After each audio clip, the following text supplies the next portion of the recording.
You likely threw one away just last week, yet seniors are quietly stockpiling them by the crate.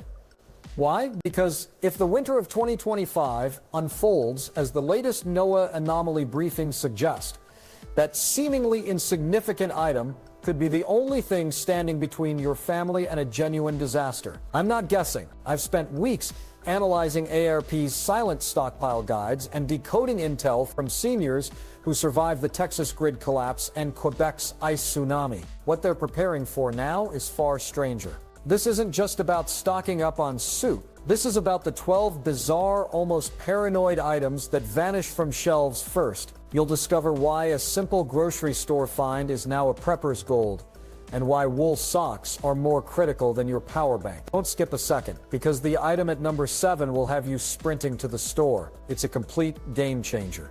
Point 1. The analog lifeline.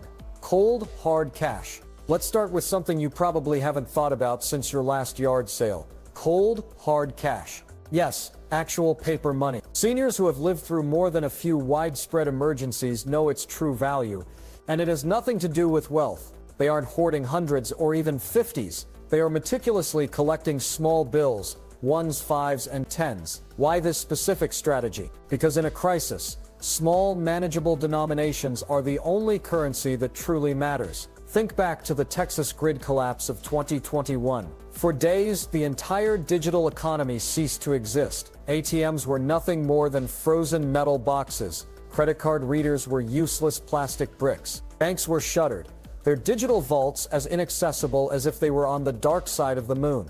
In that moment, the only thing that could buy a tank of gas, a warm meal from the one diner with a generator, or a crucial bundle of firewood was physical cash. Those who had it were able to function. Those who relied on their phones and plastic cards were left hoping for a signal that would never come. This isn't just a Texan tale. A survey of seniors who endured the infamous Quebec ice storm revealed that having a stash of small bills was the second most critical factor for their survival, right after a non-electric heat source. They weren't using it for lavish purchases. They were using it for essential. A $10 bill could persuade a neighbor with a snowplow to clear a path to the road.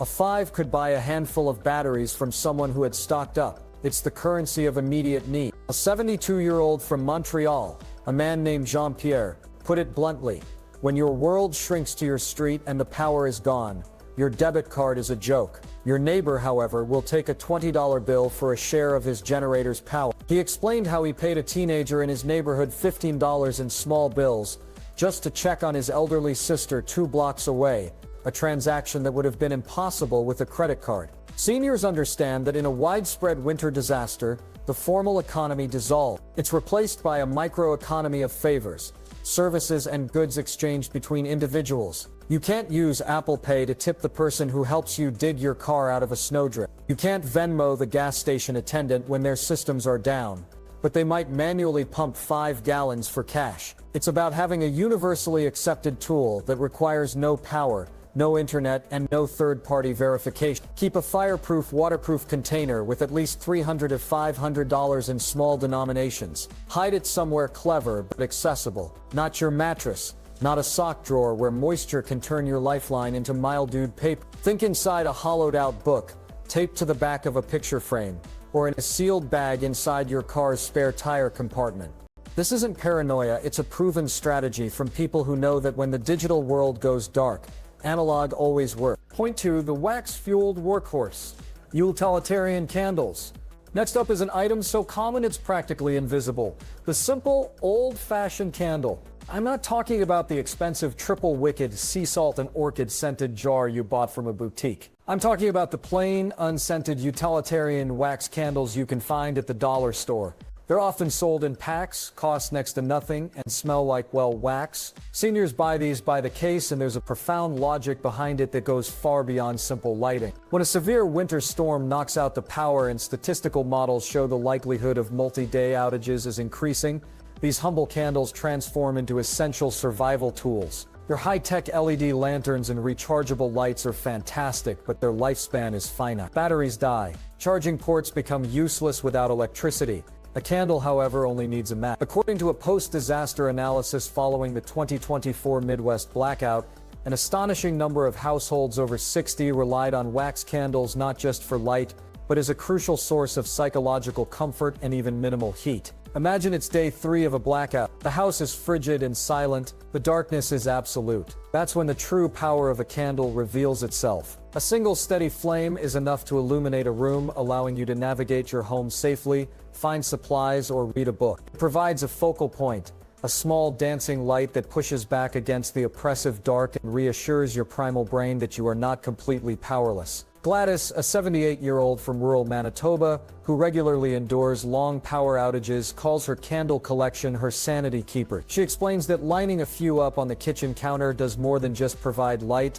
It creates a sense of normalcy and routine in a chaotic situation. You can heat a small can of soup over a cluster of them, or more importantly, keep your hands warm enough to maintain dexterity. Younger generations might scoff, pointing to their battery-powered tea lights, but those are toys in a real crisis. Their pale, sterile light lacks the warmth and utility of a real flame. A real candle offers a tangible connection to a source of energy you can see and feel. The key is safety and quantity. Seniors know to place candles on stable, non-flammable surfaces like a ceramic plate, or even better, inside a deep glass jar or vase. This contains the flame, minimizes fire risk, and can even help concentrate the light and heat. You should have at least 24 long-burning emergency candles. Store them in a cool, dry place where they won't melt or warp. Stack them like cordwood in a storage tote. When the wind is howling and your devices are dead, the simple, reliable glow of a candle won't just be light, it will be a beacon of hope, a primitive and powerful tool that has kept humanity going for millennia. Point 3.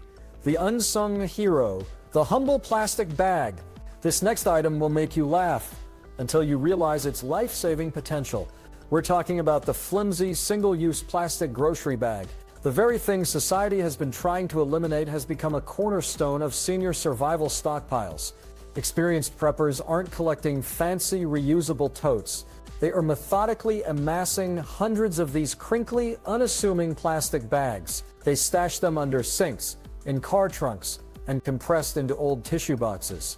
This isn't a hoarding habit, it's a masterclass in versatile, zero-cost problem solving. When a deep freeze sets in and the power fails, one of the first and most catastrophic failures in a home is the plumbing. Pipes freeze, then they burst. A frantic, middle-of-the-night call to a plumber is useless during a citywide blizzard. This is where the plastic bag becomes a first responder.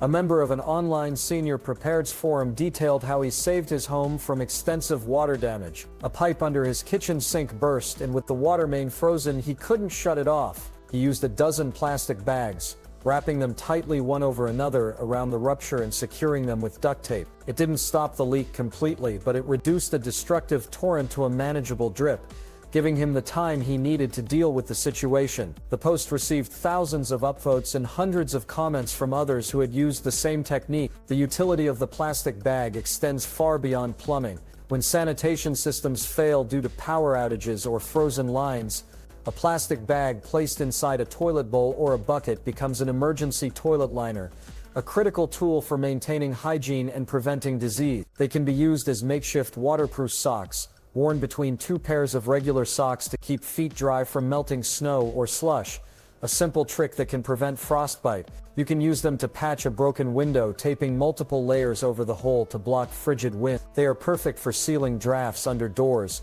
collecting precious meltwater from a dripping icicle, or acting as an emergency glove when you need to handle something wet or dirty in sub-zero temperatures. The beauty of the plastic bag is its sheer efficiency. It costs nothing, weighs nothing, and takes up virtually no space when compressed. You can store hundreds of them in a shoebox. Seniors, having lived through times of scarcity, recognize an object's value not by its price tag but by its function. While younger people might see a piece of trash, they see a waterproof container, a patch, a barrier, and a tool. Start collecting them now.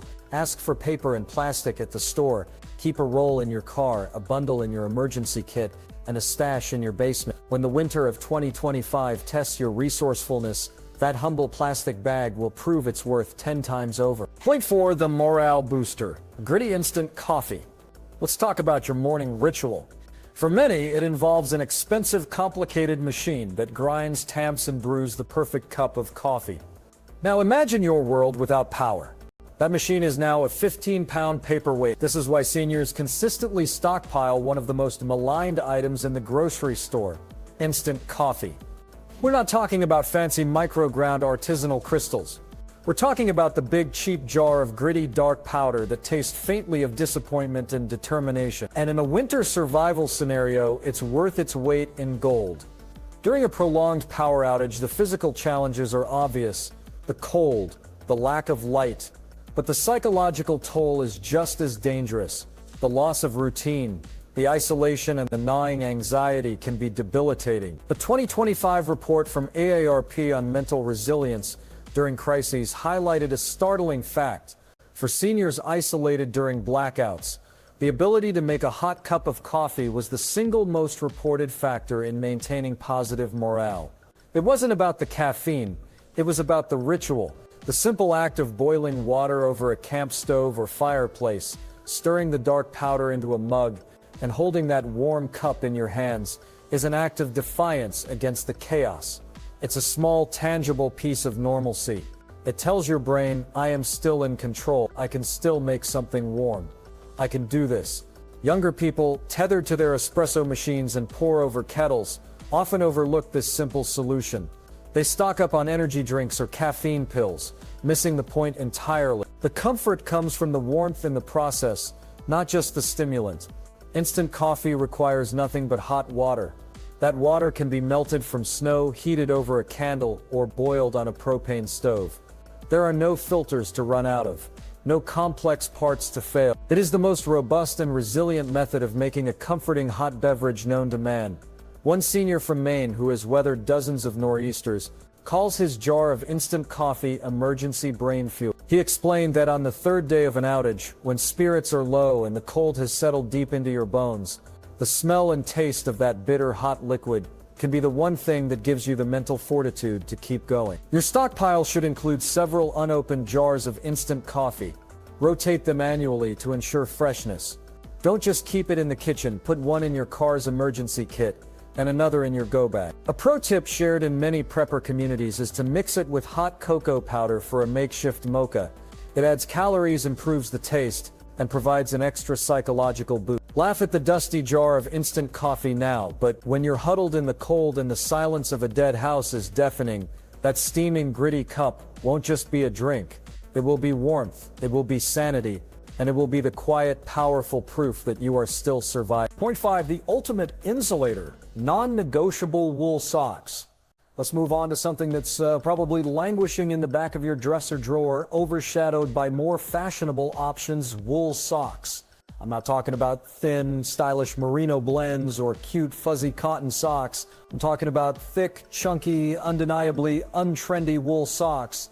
The kind that might feel a little scratchy, the kind that looks like something a lumberjack would wear. Seniors stockpile these with a seriousness that borders on obsession, because they have a deep experiential understanding that when the power grid fails in the dead of winter, your home can quickly become as cold as a mountain base camp. When the furnace goes silent and the house's temperature starts to plummet, your extremities are the first to suffer. Your feet, in particular, act as your body's early warning system for hypothermia. Cold feet lead to a cold core, which impairs judgment, slows reaction time, and is the first step on a dangerous path. This is where the almost magical properties of wool become non-negotiable. Unlike cotton, which is often called death cloth in survival circles, wool is a miracle fiber. When cotton gets wet from sweat or melting snow, it loses all its insulating properties and actively leaches heat from your body. A study by the Canadian Hypothermia Task Force found that wet cotton socks can accelerate heat loss by up to 3 times compared to dry one. Wool, on the other hand, is hydrophobic.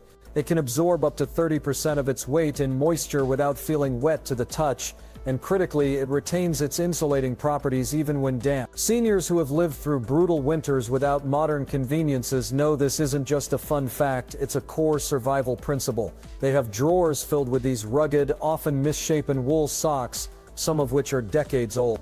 They prioritize function over fashion because they know that when you're trying to stay warm on day 4 of a blackout, aesthetics don't matter. While social media trends might praise cozy, bedazzled socks for a winter vibe, that vibe disappears the moment your toes start to feel numb. True warmth and safety come from a material purpose-built by nature for insulation. A retired farmer from North Dakota who has been snowed in for a week at a time explained it perfectly.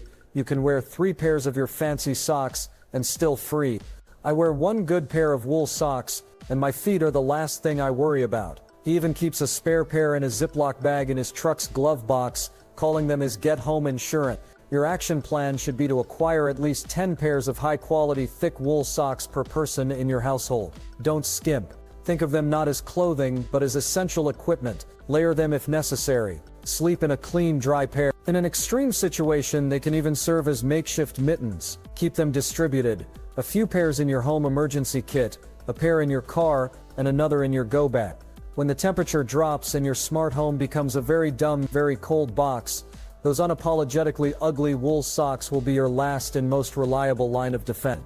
They require no batteries, no charging, and no app. Just the simple, stubborn power to keep you warm when everything else has failed. Point 6. The analog key to sustenance, the manual can opener. Now for a piece of technology so archaic you might not even own one.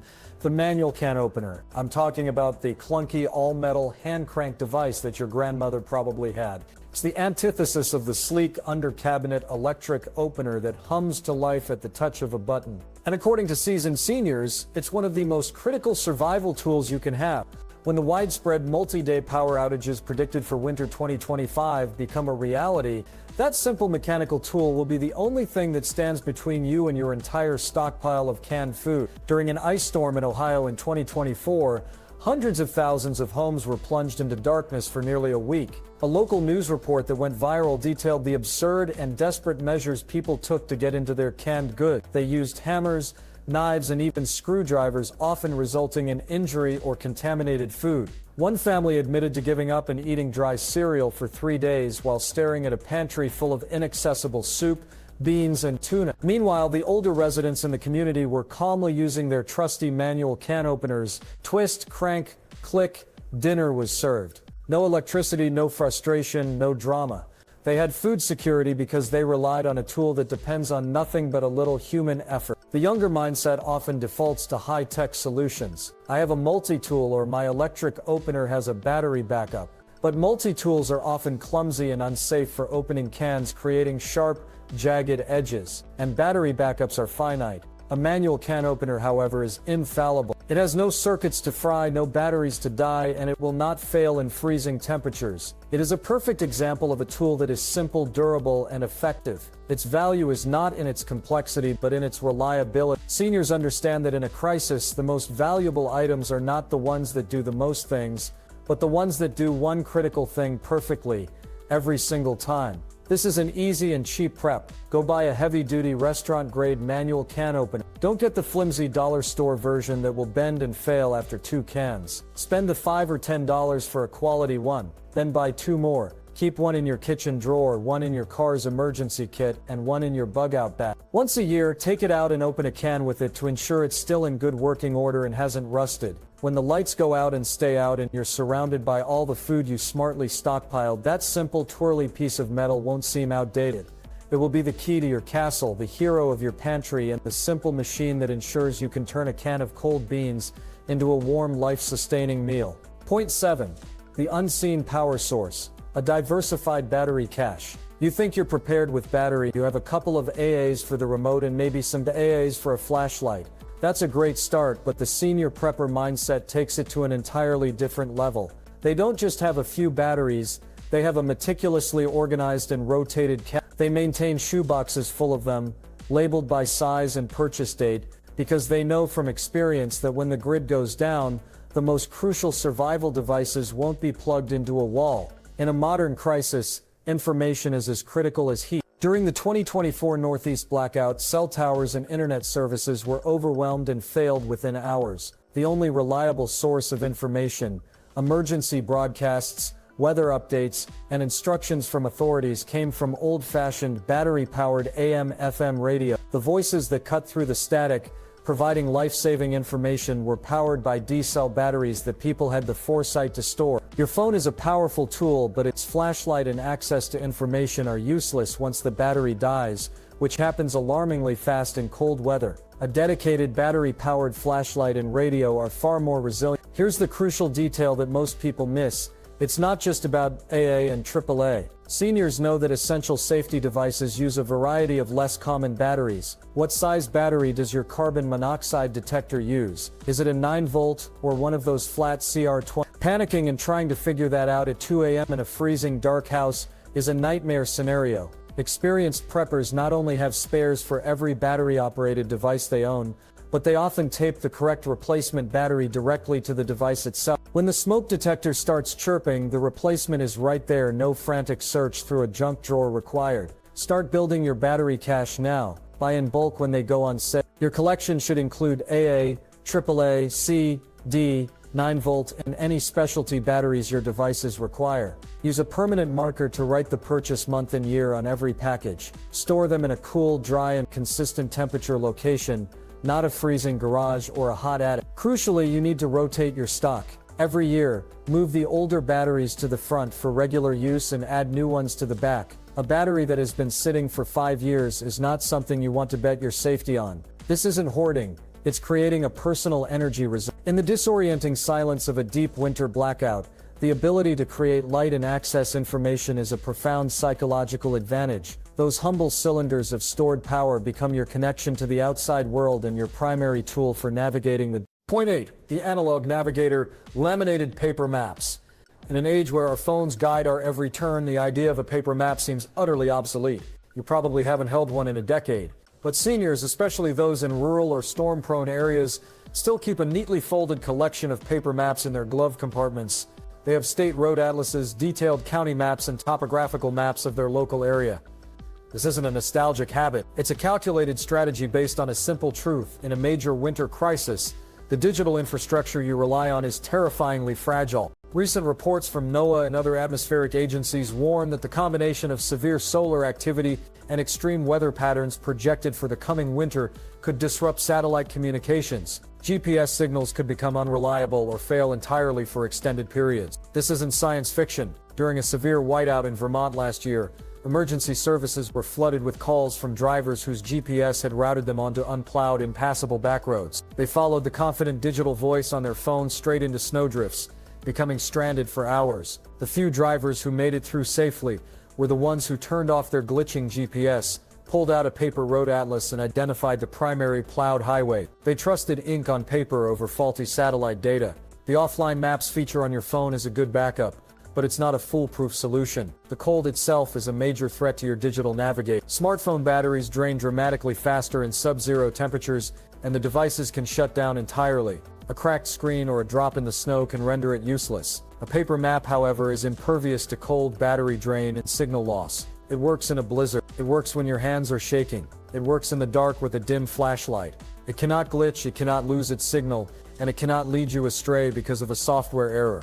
Your assignment is to build a small, curated map library for your vehicle. Start with a current road atlas for your state or region. Add a more detailed map of your specific county. For the ultimate preparation, get these maps laminated. Lamination makes them waterproof and tear-resistant, so you can use them in a snowstorm without them turning to pulp. With a dry erase marker, you can highlight evacuation routes, circle the locations of hospitals, gas stations, and rally points, and make notes directly on the map. Store this collection in your car's glove box or strapped to a sun visor where it is always accessible. When the digital world goes silent and your phone screen is a blank, useless slate, that folded piece of paper will be the most valuable piece of technology you own. It's the confidence of knowing you can find your way home, no matter what. Point 9. The pocket-sized furnace. Strategic sugar reserves. This next item might seem trivial, even counterintuitive, but in a crisis, it's a powerhouse. We're talking about simple, cheap, hard candy. Forget the gourmet, sugar-free, or artisan variety. We are talking about the bulk bag of butterscotch discs, peppermints, or lemon drops that you find in the bottom aisle of the grocery store. Seniors buy these by the pound every autumn, and it's not for a sweet treat. They are stockpiling a highly efficient, shelf-stable, and rapid deployment energy source. When your house is dark and cold and your body is burning calories just to stay warm, hard candy becomes a tactical survival tool. The science behind this is simple but profound. During a winter emergency, your body is under immense stress. Shivering alone can burn hundreds of calories an hour. If you become hypoglycemic, low blood sugar, you can experience weakness, confusion, and an inability to think clearly, all incredibly dangerous states in a survival situation. A Red Cross analysis of emergency responses during prolonged blackouts found that a quick source of sugar was often more effective at stabilizing at-risk individuals than complex protein bars. The reason is speed. A hard candy dissolving in your mouth delivers a direct glucose hit to your bloodstream, rapidly restoring energy, improving cognitive function, and even helping to regulate core body temperature. A 78-year-old from Maine who endured a 4-day outage described it vividly. "I sucked on peppermints like they were oxygen. It kept the shaking at bay and my head clear enough to make safe decisions." Many younger people, conditioned to see sugar as the enemy, but it's bad for you. In a life or death scenario, the rules of everyday nutrition are suspended. Hypothermia is far more dangerous than a temporary sugar spike. A piece of hard candy requires no preparation, no cooking, and no refrigeration. It is the ultimate grab-and-go fuel. It can calm a panicked child, give you the mental clarity to perform a necessary task, or provide the quick energy needed to shovel a path or carry firewood.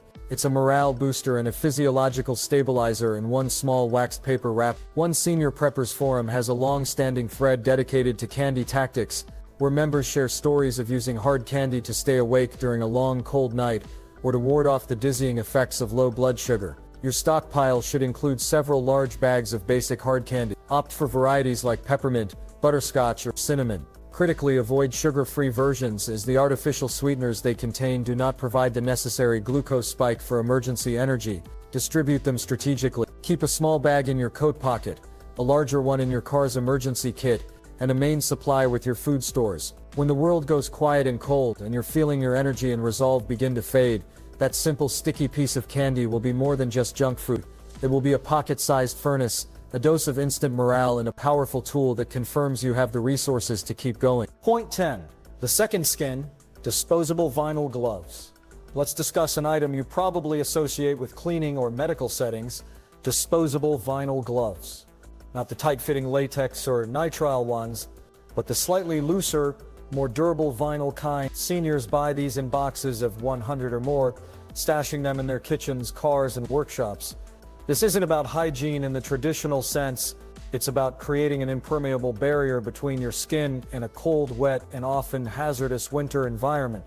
When a winter storm creates chaos, vinyl gloves become an indispensable second skin. In a severe winter event, your world becomes a mess of slush, ice, and grime. A burst pipe in the basement, a leaking roof from an ice dam, or the simple act of trying to free a frozen car door can expose your hands to moisture and extreme cold. Wet hands and freezing temperatures are a fast track to frostbite and a loss of dexterity. This is where vinyl gloves prove their superiority for survival tasks. Unlike fabric gloves, they are completely waterproof. Unlike latex, they are more resistant to tearing on sharp objects like splintered wood or jagged ice. A 71-year-old from Michigan shared a story online that perfectly illustrates their value.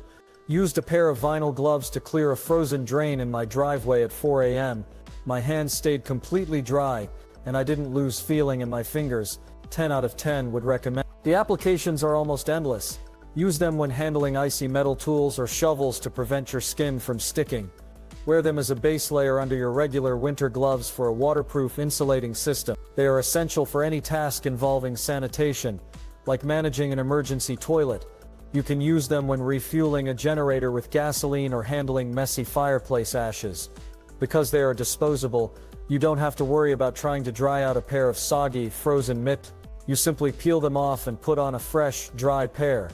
This ability to instantly have dry hands is a massive advantage in maintaining your core temperature and your ability to function.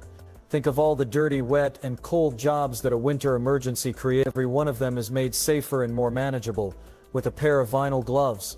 Start by buying a large multi-purpose box. Place a handful in a Ziploc bag for your car kit.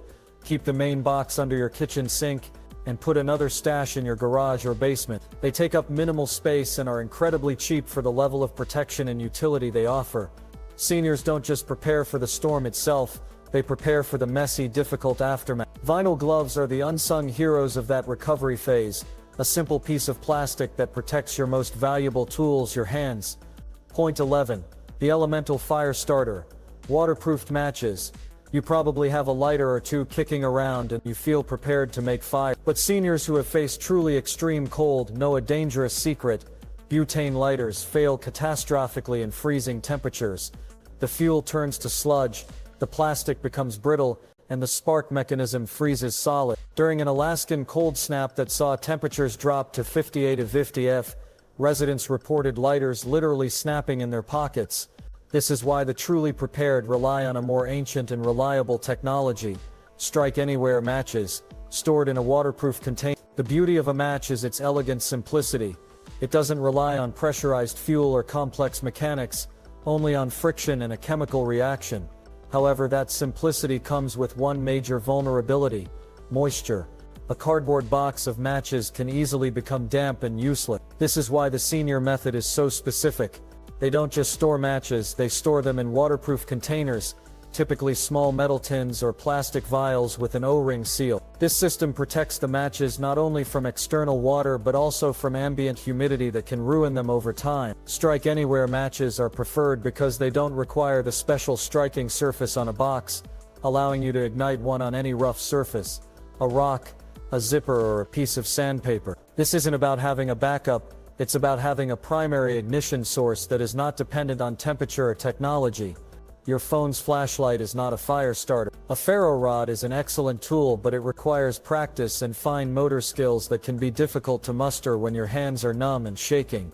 A match requires one simple, decisive action. For maximum reliability, many preppers will dip the heads of their matches in wax to make them individually waterproof, or they will include a small piece of sandpaper or a dedicated striker inside their waterproof case. It's a complete, self-contained, and incredibly robust fire-starting kit that costs pennies. Build your own kits. Buy a tin of Strike Anywhere matches and a few small, durable, waterproof containers. Fill each container, add a small striking surface, and seal it tightly. Place one in your kitchen, one in your car's glove box, and one in the pocket of your winter coat. Test one match from your stock annually. If it fails, replace the entire batch. Never gamble on your ability to make fire. When the power is out, your breath is crystallizing in the air,